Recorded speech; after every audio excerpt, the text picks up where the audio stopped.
Hi, my name is Chelsea. After listening to Bruce Tuckman's talk on fintech, blockchains, and global payment systems, I felt like I was surprised to finally understand the blockchain. I really had a hard time wrapping my head around this when Bitcoin and Venmo first came out. I just I just couldn't understand it, and I read it a few times. So when he talked to us about the central bank and private banks, that gave me something concrete to understand what the third type was. So as I understand it, our private banks make all the deposits uh, to the central bank at the end of the day, and everything goes through the batch.net settlement, and then the money is actually moved at that time at the end of the day. So what the third type of money is with these open banking apps is actually just a record book, a digital ledger of all the payments that people have agreed to make. And at the end of the day, this chain of blocks that's been recorded, the blocks being our individual agreements to pay, and then the chain being the chain of all these blocks, our agreements to pay, that gets sent to the central bank, and then there's a batch.net settlement at the end of the day. And all day, no money actually moves.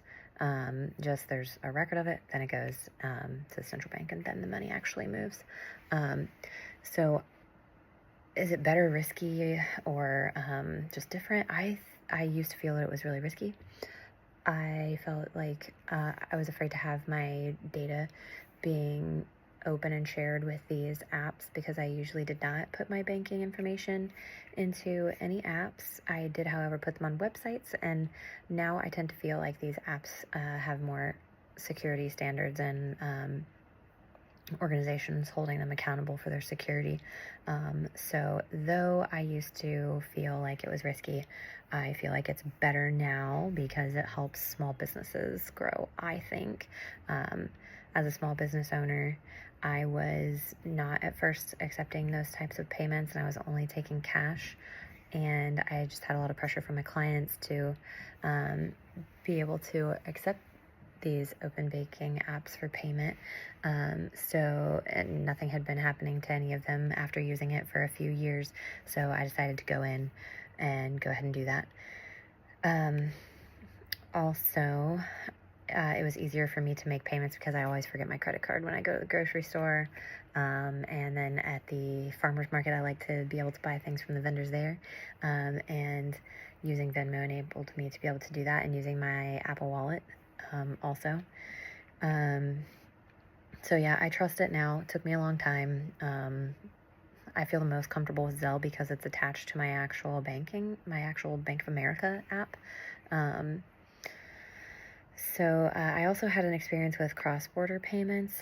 Just briefly, I had a roommate who came from Mexico, and she tried to send me a payment, and it went through, let's see, what are they called? The correspondent banks. So it went to the correspondent bank in Mexico, and then it came to the American correspondent bank, and then I think it got to my Bank of America, but they rejected it.